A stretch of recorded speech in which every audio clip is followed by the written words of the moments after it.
I never thought I'd see this. My best friend's husband and my mom. I always thought the scariest things happened somewhere far away. To other people. In strangers' kitchens, in strangers' families. In the news you read before bed and think, God, thank goodness that's not about me.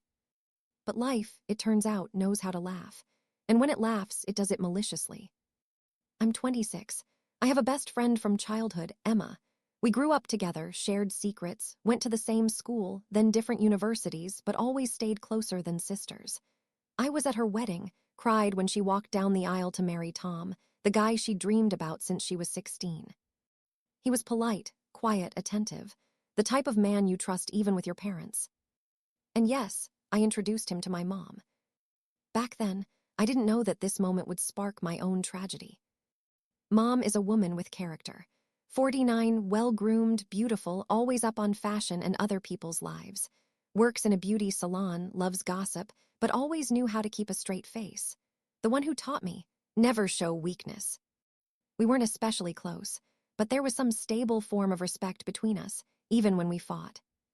She often said, men are just temporary guests in a woman's life. The main thing is the woman herself. I laughed back then, not understanding that those words would one day prove prophetic. About a year after Emma's wedding, I had moved to another city, rented a small apartment, worked as a designer for an online company. Sometimes I'd come home for weekends, holidays, just to visit Mom. We could argue over nothing, then drink wine together and discuss TV shows. Everything seemed normal. Until that one Sunday. I woke up late, my phone blowing up with notifications. Among them, one weird message in the messenger. From a number with no name, but the profile pic was familiar. Tom. I thought maybe he meant to send something to Emma, but mixed up the contacts. Our names are similar. It happens. The message had one photo. Blurry, warm-toned, clearly taken on a phone. It showed a woman. My mom. She was sitting on the bed in a hotel room, in a robe, hair tousled, and in the corner of the mirror, a man's hand was reflected. I recognized those exact watches Tom wore since their wedding. It was like the air was sucked out of me. I stared at the screen and couldn't believe it. At first, my brain just refused to accept reality. No, this can't be. It's a coincidence. Maybe Photoshop, maybe an old photo. But the longer I looked, the clearer it became. It's not fake. It's a real photo, taken recently. I flipped the phone over, tossed it on the bed, and just sat there, feeling everything inside sinking. Not pain, not yet, just shock. That cold, paralyzing kind, where you don't know what to do with your hands, where to look, how to breathe. I didn't reply. Just turned off the internet, went to the bathroom, and stared at my reflection. I had Mom's features, the same lip line, similar eyes. And for the first time I felt disgust toward myself, like I'd become part of her filth. A few hours passed. I turned the phone back on. The message was deleted. He realized he sent it to the wrong person. I stared at message deleted and felt goosebumps crawl over my skin. If I'd opened it a minute later, I'd never have known. But now you can't unsee it. The next day, I called Mom. Her voice was cheerful, as always. Hey, sweetie, how are you? Fine, where are you? At home, tired, lots of clients. What's with you? You sound off. I listened to her voice and tried to detect even a hint of guilt. Nothing. No trace, no tremor. Like nothing happened. I wanted to say straight, are you sleeping with my friend's husband? But the words stuck in my throat. I just said, fine, just tired. And hung up. After that, I sat in silence for a long time. And suddenly realized, if I do nothing now, this will start rotting inside me. I needed to be sure. I needed the truth. I texted Emma. How are you and Tom? Everything good? She replied instantly. Yeah, I think so. He's often away on business trips, but everything's as usual. How about you? I read it and felt my head spin. Business trips, of course. That's where he goes. Not to work. I didn't know what was worse, tell her and destroy her life.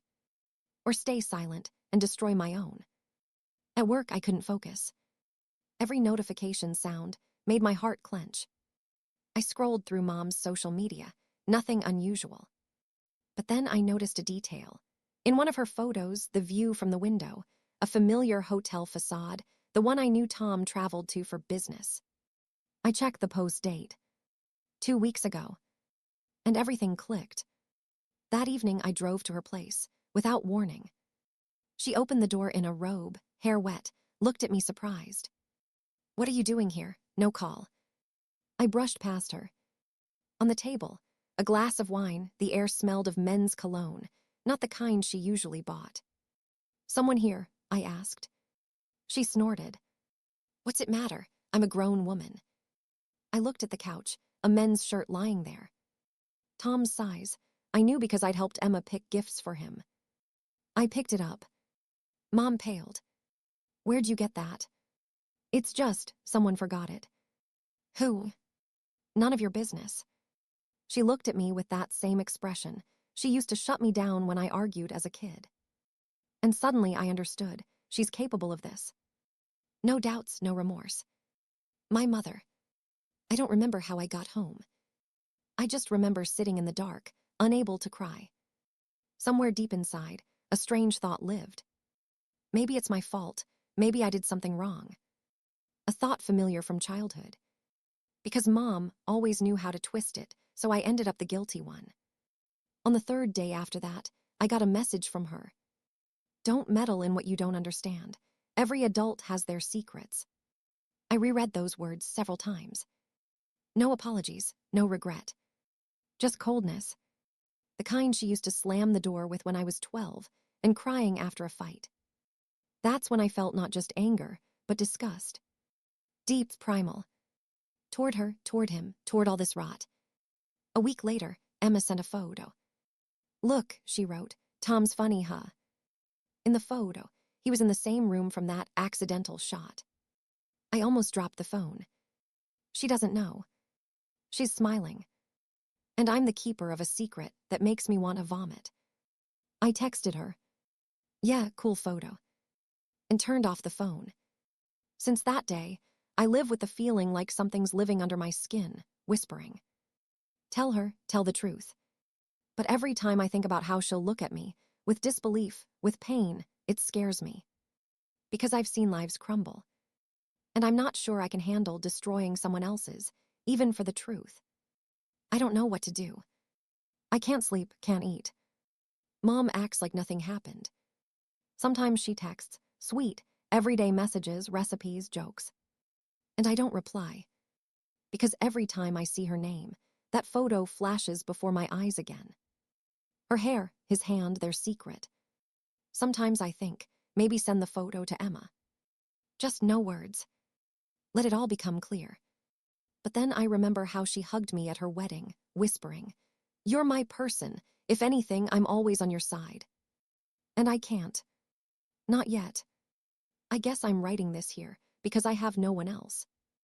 I'm not looking for advice. I just want someone to know that this happens too.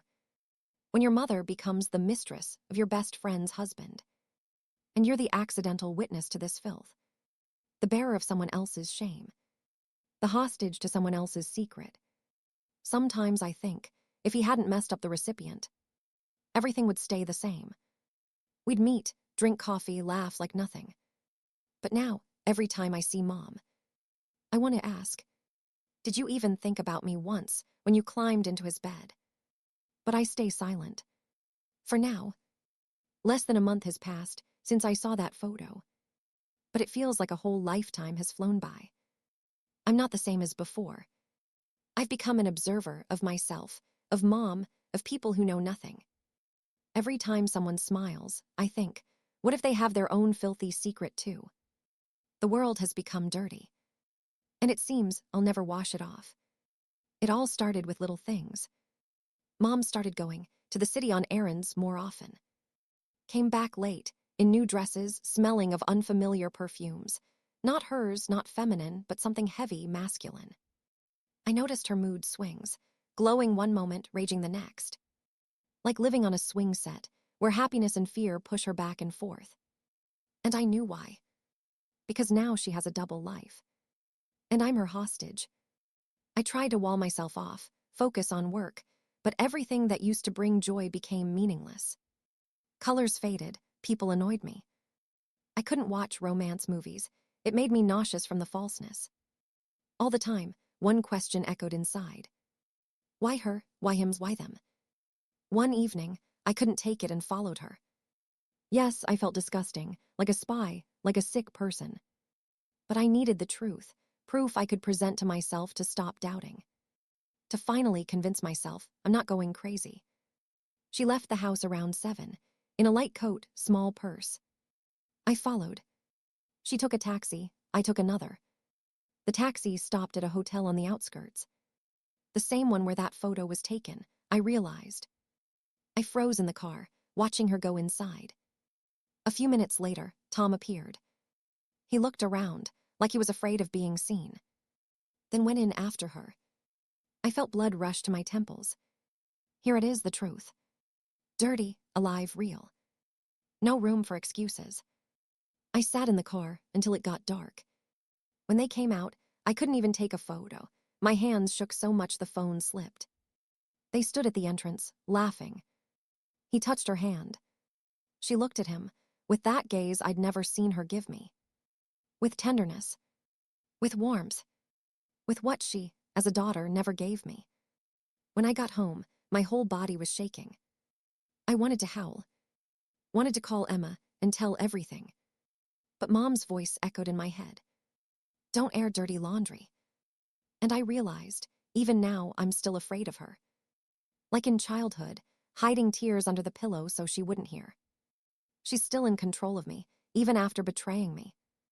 A couple days later, she called herself. Voice nervous. Did you stop by that evening? No. Weird, I thought I saw your car. Coincidence, probably. Hope so. Don't start imagining things. You have a vivid imagination. She laughed, and something clicked inside me. There it is, her tactic. When she can't wriggle out, she acts like it's all nonsense. She's always done that. That's how she blurs the line between truth and lies. I tried to understand why. Does she just want attention? Is it revenge? Against me, Dad, the world? Or is it that urge to destroy everything she touches? One evening, I couldn't hold back and texted her. Why are you doing this? Reply came almost immediately. Doing what? You know. You're imagining things again. Rest. This is getting unhealthy. Not a drop of panic. Not a drop of remorse. Just the usual coldness. I threw the phone on the bed and burst into tears. Like I was that little girl again, whom no one believed when she told the truth. In the following days, I noticed the lie spreading in all directions. Emma said Tom had become distant, cold. Probably work stress, she said. And I listened and nodded, throat tight with rage. I wanted to scream, it's not stress, it's my mother. But I couldn't. Couldn't shoot her with that truth, because I knew she wasn't ready. No one is ready for this. A couple weeks later, Emma invited me to a girls' dinner.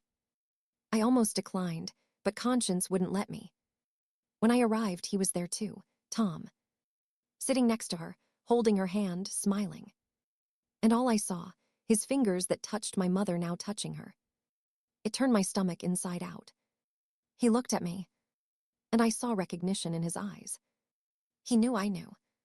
For a second, something like panic flashed between us. But Emma didn't notice. She was chatting, laughing, telling stories. And I sat there, head spinning. At one point, I just got up and went to the bathroom. Locked myself in, turned on the water and cried. Quietly, without sound. Because crying out loud would mean admitting this is real. And I still hoped to wake up. When I came back, he avoided my eyes. Tried not to talk to me. Mom called twice that evening. I didn't answer. The air between us felt thick with lies, sticky like smoke. And I was suffocating. A couple days after that, Mom showed up at my place unannounced. Stood in the doorway like she owned it. We need to talk. I wanted to slam the door, but she walked in herself. Sat on the couch, lit a cigarette. I know you figured it out, she said calmly, and I'm not going to make excuses. Then why are you here? So you don't do something stupid. Like what? Like telling Emma, it's none of your business. I laughed bitterly, almost hysterically. None of my business. You're sleeping with my friend's husband. It's not your business to destroy other people's lives. Calm down, she raised her hand like I was a child. Don't dramatize, we're both adults. Adults, you're a mother. So what? Being a mother isn't a prison. I'm a person too. She said it so coldly, so confidently, like justifying a new handbag, not a betrayal that's burning everything around it. I looked at her and couldn't believe I'd grown up with this person. Do you even understand what you're doing? I whispered. She loves him. Love is a myth, Mom cut in. Women like Emma are to blame for believing in fairy tales. I was speechless. Women like Emma. And what kind am I? A myth too. She finished her cigarette, stood up, straightened her coat. Try not to interfere. It'll be better for everyone. For everyone, I looked her in the eyes. Or for you. She smirked. You were always too sensitive. It gets in the way of living. And left, leaving behind the smell of cigarettes and perfume I now hate. After that, I stopped sleeping. Every night, I lay staring at the ceiling, seeing them. My mother, my friend. And understanding, soon this will all collapse. The question, when and who pulls the trigger? One day I woke to call. Emma. Voice trembling. Listen, does your mom work somewhere near the Verona Hotel? I froze. Why do you ask? Just, Tom said he saw her there a couple times. Thought it was a weird coincidence. Maybe she has clients there, I forced out. She's a makeup artist. Yeah, probably, Emma said. He just looked nervous. I almost dropped the phone. Here it comes. Starting to crack. Lies can't hold. I realized everything was spiraling out of control. That soon it would burst out, on its own. And then no one would believe I meant no harm. That I was just trying to keep their world from shattering. But truth is like acid. Even if you keep it inside, it burns through anyway. A few days later, Mom texted again. You need to learn not to interfere. You're not a child. I replied. I'm not interfering, but if Emma asks, I won't lie. No response. But an hour later, Emma called. Listen, she said quietly. I want to ask you something, just honestly. My throat went dry. What? Do you know if Tom is cheating on me? Silence. 3 seconds you could live a whole life in. Why do you ask? I don't know, I just feel it. He's weird, cold, and your mom. What about Mom? Never mind, she said quickly. Forget it, probably going crazy. She laughed. I didn't. Because I knew this isn't madness. This is the beginning of the end.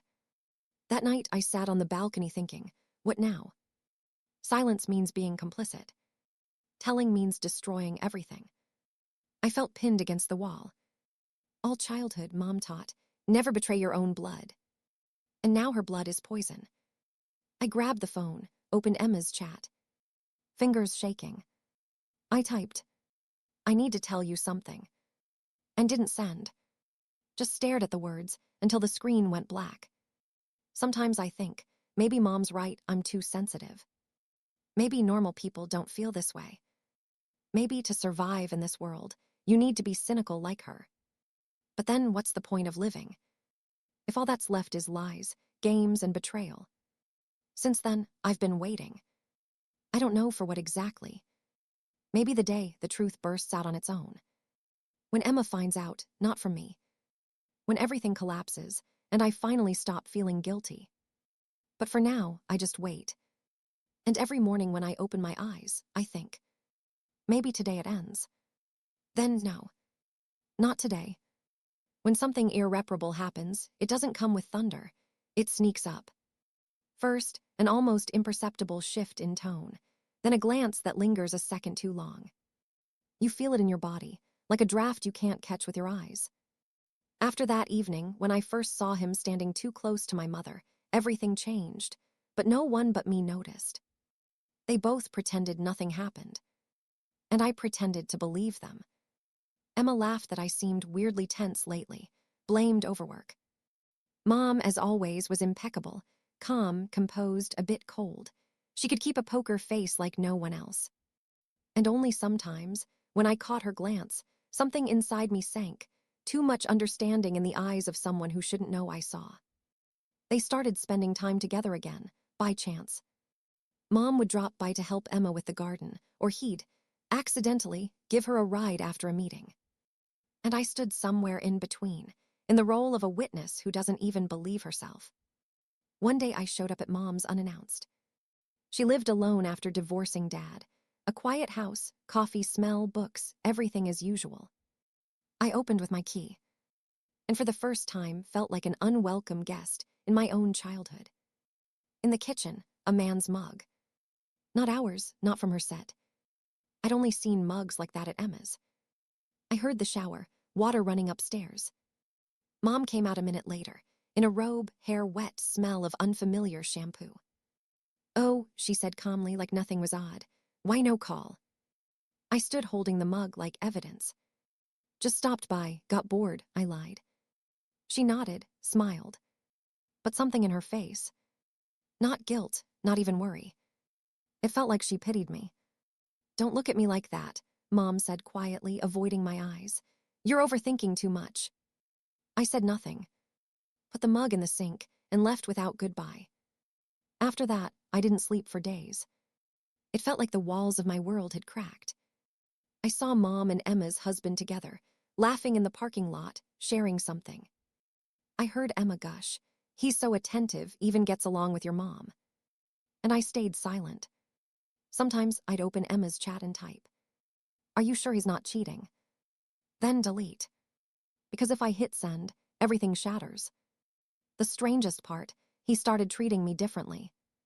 Like he saw me as a threat. We used to chat evenly, politely, but now he seemed on defense. At meetings, he'd talk too fast, avoid eye contact. Only once, at Emma's, when I came to help with repairs, did he look me straight in the eyes. And in that look, no guilt, no fear. Just a plea, stay silent. That was the moment I knew it was all real. Not guesses, not hints. Reality no one should believe in. Then the little things started. Mom got important calls and left the room. He'd go on errands and be unreachable for hours. Once, I saw a bracelet on her wrist, the same one from his photo on my phone weeks ago. I asked where she got it. She said, "Gift." That's it. No details, no embarrassment. I felt like I was going insane. No one had proof, except my own horror. If I told Emma, she'd think I was jealous. If I told Mom, she'd accuse me of fantasies. I started avoiding both. Stopped visiting Mom. Stopped answering Emma's calls when I knew he was home. But it only got worse. One day Mom came to me herself, with a bag that restrained smile, like nothing was wrong. Sat on the couch and said, "You know, sometimes life just turns out weird." I didn't know how to respond. Every word felt like a trap. "You're mad at me," she said, "but believe me, it's not what you think." "Then what is it?" I asked. She was silent a long time. Then said, "You're not ready to hear it," and left. After that, the phrase, "not ready to hear it," wouldn't leave my head. It sounded like a sentence. Like Mom knew not just that I suspected, but that I almost knew the truth. I felt the thin crack inside me growing. With every meeting, every fleeting glance, every weird message from her. "Did you stop by Emma's? Hope everything's good there." I wanted to scream, but I knew, if I did, it would all end. Not just friendship, not just family. The feeling that the world makes sense at all. A couple weeks ago, Emma threw a party. Her husband's birthday. Mom was invited, of course. I watched them, like actors in a play, only I understood. He hugged Emma, kissed her cheek. Then passing Mom, touched her hand, barely noticeable, but I saw. And when Mom turned, I caught it, a flash of something like horror in her eyes. A moment. Then back to calm, icy mask. That evening I understood, neither wants this out. Because if it is, no one will be the same. Now, as I write this, I feel like I'm no longer a person, but an observer of my own nightmare. I watch it all crumble slowly, almost beautifully. Like in movies, where the explosion is in slow motion. I don't know what's scarier, the truth ready to break free, or the silence we all live in, pretending nothing's happening. Sometimes, I think people go mad not from what happens, but from no one else noticing. With each day, it got harder to breathe around them. I started avoiding meetings, making excuses. But the harder I tried to escape, the more life shoved new evidence at me. It started with a trifle. I picked up a book from Mom that she'd borrowed from Emma. When I opened it, a photo fell out, old Mom and him, not together but nearby, laughing. Looks innocent if you don't know the context. Only the photo was taken in Emma's house. On the couch, I helped pick fabric for 6 months ago. I put the photo back and told myself it was coincidence. Phone memory, old archives, happens. But on the back, in Mom's handwriting, you have no idea how much I missed this feeling. Everything inside me dropped. I couldn't pretend anymore. That evening I went to her, no call, no warning. Mom was home, at the table with a glass of wine. I found the photo, I said. She looked calm. Which one? You know, I replied. We were silent a long time. I waited for at least a shadow of justification, an attempt to explain. But Mom just sighed and said, sometimes what destroys is the only thing that still makes you feel. I didn't understand what she meant, and probably didn't want to. Was it him? I asked. She didn't answer, just looked away. And I knew, yes. I left her house, and for the first time felt hatred toward my own mother. Not because she cheated on someone, but because she betrayed me. Did it not in the past, but here, in my life, my circle, my reality. I walked home thinking, tell Emma. But her face flashed before me, pure, trusting. She'd said recently, you're the only one I can fully trust. And I couldn't. The next days were like underwater. I talked, worked, smiled. But inside was emptiness, like after a fire. Mom texted, you understand, I didn't want it to turn out this way. He just happened to be there at the right moment. I didn't reply. Sometimes I'd catch myself staring at the phone, waiting for mistake. I ended it. But instead, you're an adult too. Life isn't black and white. I saw him again a couple weeks later. Emma invited us all to dinner. I didn't want to go, but Mom insisted, said it'd be weird if I refused. When I walked in, he was at the window drinking whiskey. On his finger, those same watches I gave Emma last year. He smiled at me, like our secret didn't exist. I gave the same look back. Cold, empty. Emma brought food, joked, tried to make everyone laugh. Mom helped in the kitchen. And everything looked so normal. Like nothing was happening. Like I was the crazy one. Then he and Mom went out to the yard together, to smoke. I went to the window. Don't know why, probably to confirm it was over. But there was nothing, no hugs, no kisses. They just stood and talked. But between them was something you can't hide, invisible electricity, familiar tension. Mom laughed quietly, leaning toward him a bit. He listened, looking at the ground. Then she ran a finger along his hand. Quick, barely noticeable. Like a touch that could burn. And I understood, it's still going. After dinner, I walked Mom to her car. She opened the door and suddenly turned. You won't tell Emma, right? I was silent. She smiled. Thanks, she said. I knew you wouldn't destroy what can still be saved. And drove off. I stood in the cold, fingers numb, listening to her engine fade. And understanding, maybe I've already destroyed everything just by staying silent. The next day, Emma called. Voice anxious. Listen, she said, I think he's hiding something. I froze. What do you think that? I asked. Don't know, he's different, distant, and your mom keeps calling him for little things. I barely held back from giving myself away. Maybe you're just nervous, I said, trying to sound calm. Maybe, she replied, probably just weird feeling. That phrase hit like an echo. Weird feeling. The same one everything started with for me. After that, I stopped sleeping properly. Every phone buzz made me think it was Emma, that she knew, that it was over. But she'd call to ask, "Seen my mom? She say anything weird to you?" And I'd say, "No, everything's normal." Lying became a daily ritual. I lied to protect her, lied to not see the world crumble. But every lie left a scar inside me. A week ago, Mom invited me just for dinner. I went. She set the table like we lived together again. Napkins, candles, even music. "We need to talk," she said. I sat across from her. She was silent a long time, then quietly added, "It's not love, I know." "Then what?" I asked. "A habit of feeling needed," Mom replied. "And him. He's just looking for someone who doesn't demand." I looked at her and didn't recognize the person in front of me. This wasn't my mother, not the woman who taught me honesty, conscience, boundaries. This was someone who destroyed all that to feel something.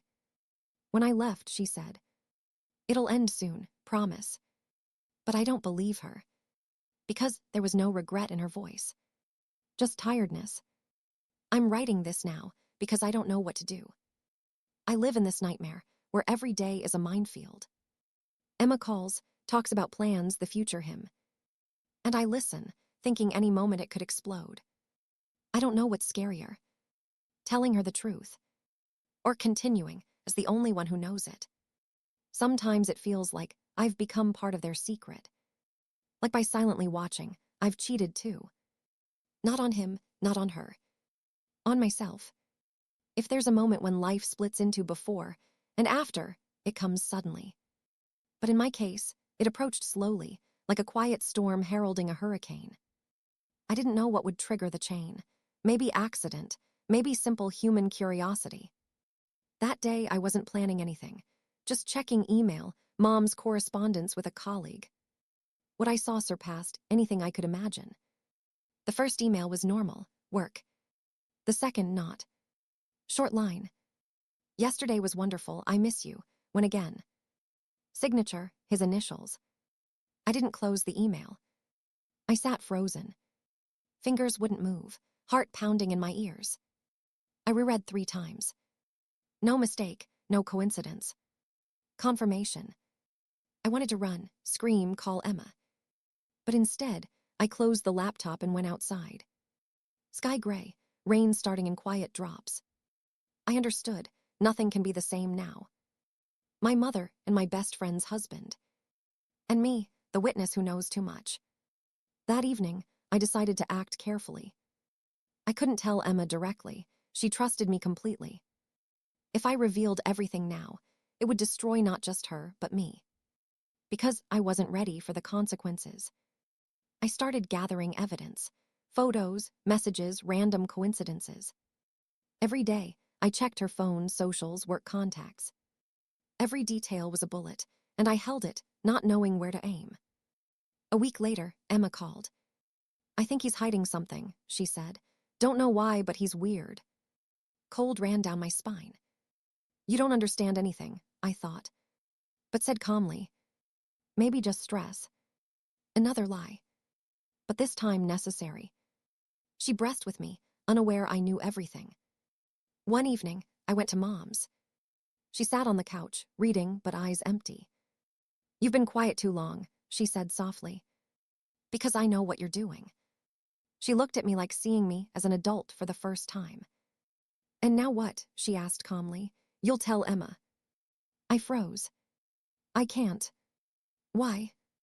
"Because if I do, everything destroys. And if you don't," her voice even emotionless, "it destroys too." That understanding killed more than words. The next day, Emma called again. "He's cheating," she said quietly. "I know." I froze. "How did you find out?" I asked, not believing. "Don't know, I just feel it, and something tells me your mom." Her voice shook. I closed my eyes. Every word, a knife to the heart. "Maybe just a feeling," I said. "No, I know, I feel it." I said nothing.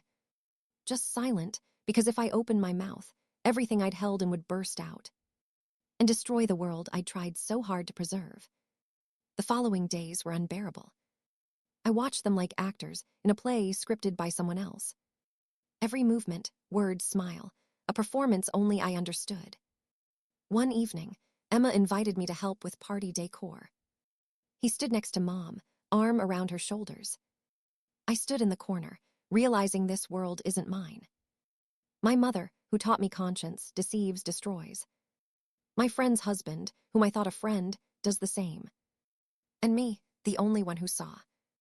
At the party, the first open moment. He got too close to Mom, and I saw her pull away. But her eyes, not shame, not fear. Just cold understanding. This is a secret we hold together. I realized the secret isn't mine anymore. It belongs to them. I can either stay silent or destroy everything. I chose silence. A day later, Emma asked, "Noticed anything weird?" "No, everything normal," I replied. And she believed.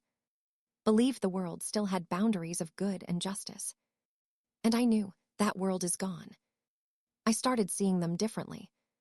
Not as mother and friend, not as friends and family, but as people capable of destroying what's dear to them for their own gain. And I changed too. I became cold, calculating, attentive to every move. I stopped trusting myself and others. The last straw was a letter I found on Mom's desk.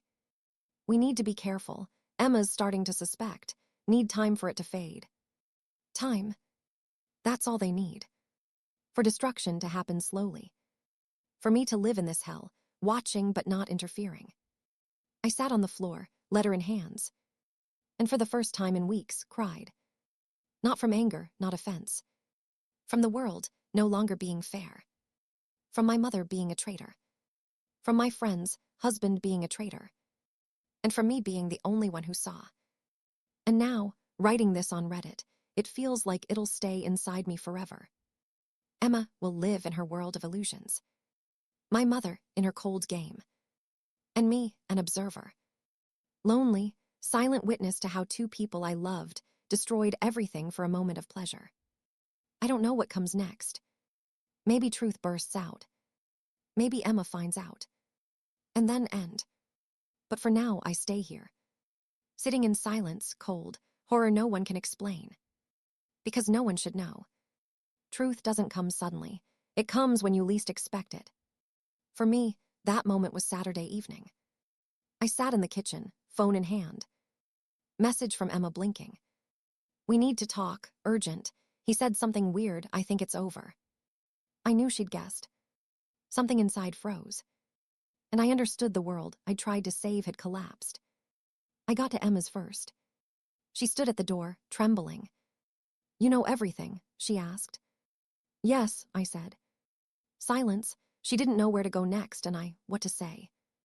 With my mom," she choked out, words like sharp shards. "I know," I replied. And then, what I'd feared all this time happened. Emma looked at me with pain, not just shock but betrayal. "Why didn't you tell me sooner?" she asked. Why stay silent?" I couldn't answer. Any explanation sounded pathetic. Any admission, a new wound. "I was trying to protect you," I said finally, "so you'd be ready." She laughed through tears. "Are you crazy?" she asked. "Protect me, you let them do this to us all this time." And it was true. I let them. We sat at the table. Emma held her head in hands. I looked at her and tried to understand. Who is this person now? Not the friend I shared everything with. A stranger, broken, trust lost. "I know," she started slowly. "I know he's been doing this a long time. How long?" I hesitated. "Several months," I said. "Don't know exactly." "And Mom," whisper. A while too." Emma covered her face and sobbed. I understood no words could comfort. Words couldn't restore trust.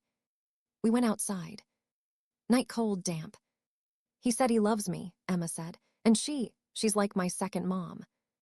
I was silent. Any word, a lie. Any excuse, betrayal. "What do we do now?" she asked. "I don't know," I said honestly, "but we have to stick together." A day later, Emma met with Mom. They talked long. I heard through the wall screams, crying, threats. And for the first time, I saw my mother tremble. She was defenseless. No mask, no calm, no lies. "It's over," I heard her whisper. And I knew it really was. Emma's husband vanished from their lives as suddenly as he entered. He tried to justify, but words rang hollow. Emma looked at him with contempt. And I, with bitterness, because I was the one who'd held it in while he destroyed their lives. Weeks passed. Emma and Mom stopped talking. Each retreated into her pain. I stayed in between, observed, silent. Sometimes Emma looked at me and asked, "You saw it from the start, right?" I'd nod and stay silent. Now, writing this, I understand truth is like poison.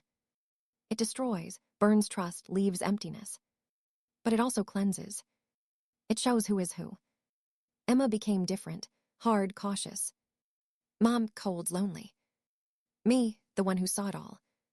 And this experience changed me forever. I know we'll never go back. But I also know sometimes truth is all that's left when everything else vanishes. And even if this destruction brought pain, it brought understanding too. That even in closest relationships, there are lines you can't cross. That betrayal can come from those you love most. And that silence is sometimes worse than any truth.